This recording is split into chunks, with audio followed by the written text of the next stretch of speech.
This episode of Playing on a Budget is brought to you by CoolStuffInc.com, the #1 source of games and gaming accessories, and by GatheringMagic.com, the #1 source of Magic the Gathering news and articles.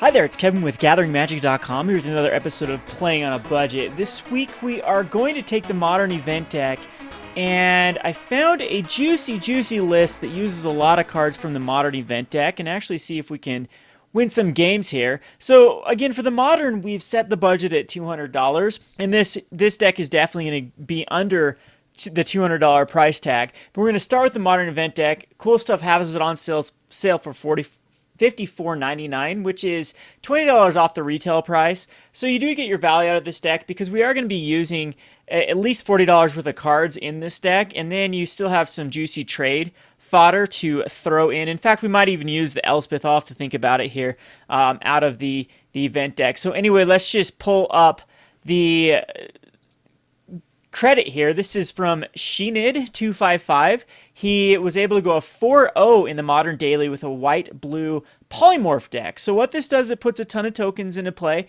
and then you Polymorph for Emrakul the Aeon Torn. And you have two of them in there because if you have one of them and you draw into it, you're pretty much screwed. You can't polymorph in anything else. So we're going to put two of them in our deck and hopefully not draw into both of them. Now, I'm going to make a few changes to this list. Of course, it is above the $300 budget, mostly because of the Marsh Flats. And if we take out the Marsh Flats and a few other cards, you can actually get it down to the $200 budget, and I'll show you how here on Cool Stuff Inc. Of course, these prices are brought to you by Cool Stuff Inc., our sponsor, so I've got it loaded up in the cart here, and I've got it for $182. This is minus the cards of the Modern Event deck. So the Modern Event deck is going to give us, I'll show you the list here, what it's going to give us, but we need Adakar Wastes for $2 a piece, and then the Emrakuls are going to be around $62 for 2 Emrakuls.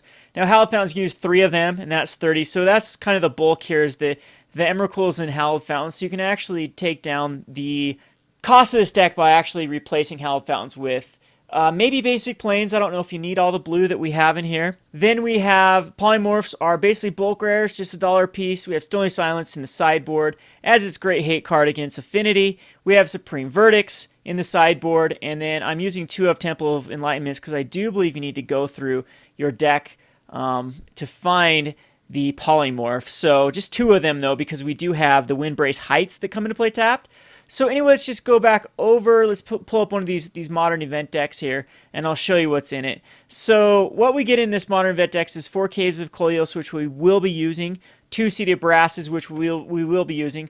Not going to be using the Isolated Chapels because we barely just need a splash of black. We will be using the Windbrisk Heights and the 3 of Honor the Pures, the 4 of Intangible Virtues, the 4 of Lingering Souls, the 3 of Path Exiles, the 4 of Raise the Alarms, the 4 of Spectral Processions. So I have not included Elspeth in here. I don't really think that Elspeth quite fits in here. But from the sideboard, we will be using like the relics.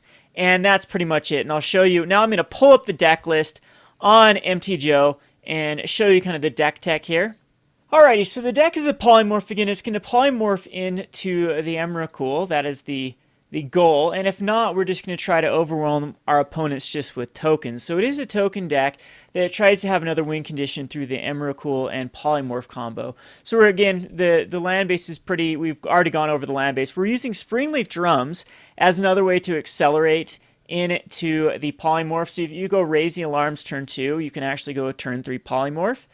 And then we have other like Midnight Hauntings, Lingering Souls, Gather the Townsfolk, Spectral Processions, all of these to try to go into a 4th turn, at least Polymorph into Emrakul.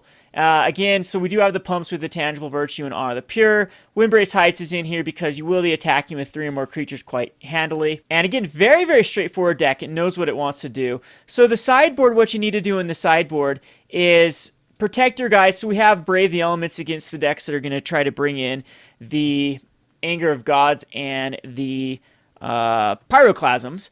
Bad news is that Golgari Charm still exists and is being played quite frequently in the Jund list, but we do have, if we just have one of like the Honor the Pure or Tangible Virtues, that means they have to destroy the enchantment and not the creatures, and then hopefully we can get the Polymorph. We have Supreme Verdicts. You can easily go Wrath of God if you're worried about creatures that regenerate or any other card. I've seen Affinity put in Welding Jar from time to time, and so Wrath of God works better against Welding Jar than Supreme Verdict, but Supreme Verdict cannot be countered, so this is better against Fairies and against Delver.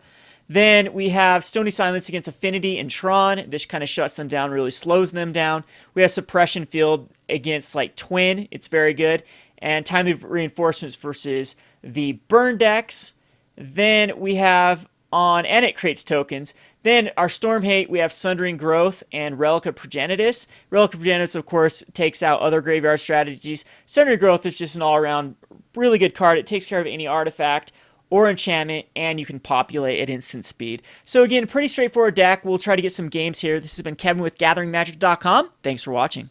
Hey YouTubers, it's Kevin, the Rogue Deck Builder here. If you play Magic the Gathering and love brewing decks or want to become a better deck builder, then you should check out my channel, YouTube/Rogue Deck Builder. From standard, modern, and even eternal formats like Legacy, if you are looking for fresh, creative, exciting, and innovative decks, look no further. My channel offers it all. So check me out, as well as my official website, roguedeckbuilder.com for deck lists and updates, as well as gatheringmagic.com, where I star in the video series Playing on a Budget for those wallet-friendly brews. Thanks for watching, and welcome to the Rogue Deck community.